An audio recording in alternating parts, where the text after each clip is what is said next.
आपली प्राचीन संस्कृती आहे, जी आपली जीवन पद्धती आहे, ती योग विद्या, ती योग आणि आसन ही जगभरात पोहोचवण्याचं काम माननीय प्रधानमंत्री नरेंद्र मोदीजींनी केलं आणि आज जगाच्या सर्व देशांमध्ये योग दिवसाच्या निमित्ताने योग आसनाचं काम किंवा योगासन करण्याचा प्रयत्न त्या ठिकाणचे लोक करत आहेत। आज पुण्यामध्ये अतिशय अभिनव अशा प्रकारचा कार्यक्रम या ठिकाणी झाला, भक्ती योगाचा कार्यक्रम।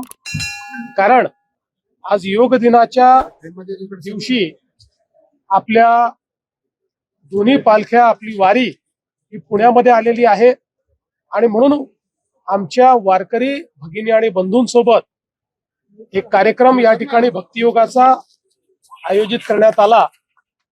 राज्याचे उच्च व तंत्र शिक्षण मंत्री चंद्रकांत दादा पाटील, राजेशजी पांडे आणि सावित्रीबाई फुले पुणे विद्यापीठाच्या माध्यमातून सर्व ज्या दिंड्या आहेत त्यांच्या मुक्कामाच्या ठिकाणी आणि त्यासोबत 700 महाविद्यालयांमध्ये एकाच वेळी हा योग दिवस साजरा करण्यात आला आणि आम्ही सगळ्यांनी एकत्रितपणे योग आसनं केली। मला असं वाटतं अतिशय आनंद देणारा अशा प्रकारचा आजचा हा कार्यक्रम झालेला आहे।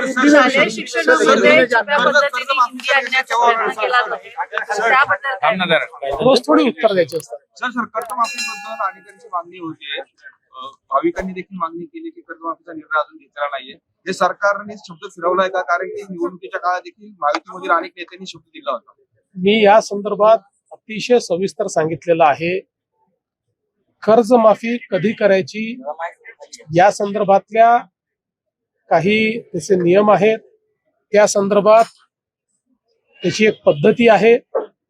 या सरकारने दिलेला एकही शब्द हे सरकार फिरवणार नाही।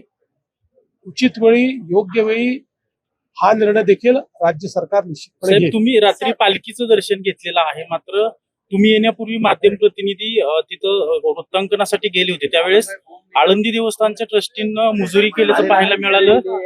वार्तांकन करण्यासाठी गेलेल्या पत्रकारांना दमदाटी केली आणि पोलीस अधिकाऱ्यांना देखील दमदाटी केल्याचा आता व्हिडिओ समाज माध्यमांवर व्हायरल होतो।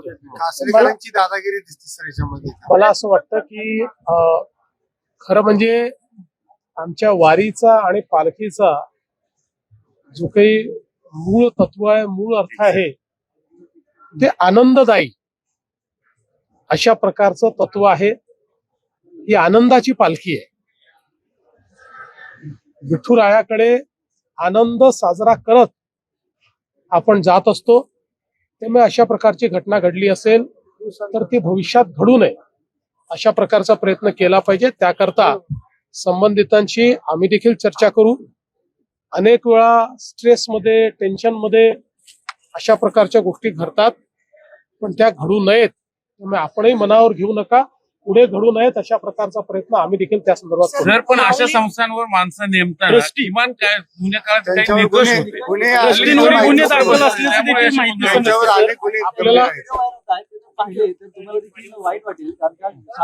आपल्याला अतिशय स्पष्टपणे सांगू इच्छितो की यांची कोणाची नेमणूक सरकार करत नाही। ही सगळी नेमणूक ही ज्युडिशियल ऑफिसर्सच्या माध्यमातून त्या ठिकाणी होते। त्याची नेमणूक ही सरकारच्या माध्यमातून केली जात नाही।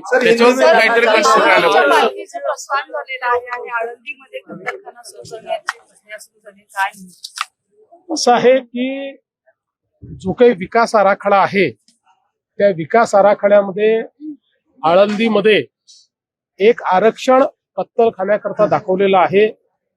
कुठल्याही परिस्थितीत आळंदीत कत्तलखाना करताच येणार नाही।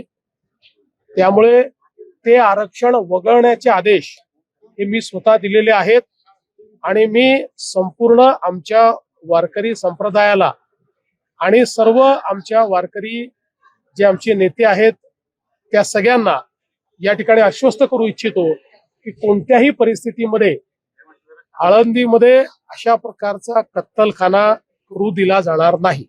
कशा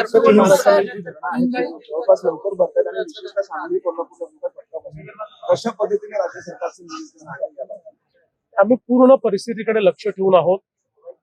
कधी विसर्ग सुरू करायचा, कधी तो बंद करायचा, या संदर्भात पूर्ण सगळं नियोजन करण्यात आलेलं आहे. बाजूची जी राज्य आहेत त्या राज्यांशी देखील आपलं कोऑर्डिनेशन आहे. त्या राज्यांमध्ये आपला एक त्या ठिकाणी इंजिनियर हा बसलेला आहे की जो तिथे या पूर्ण पावसाळ्यात तिथेच असतो आणि तिथनं तो कोऑर्डिनेशन करतो. त्यामुळे मला असं वाटतं की योग्य प्रकारचं कोऑर्डिनेशन केलेलं आहे.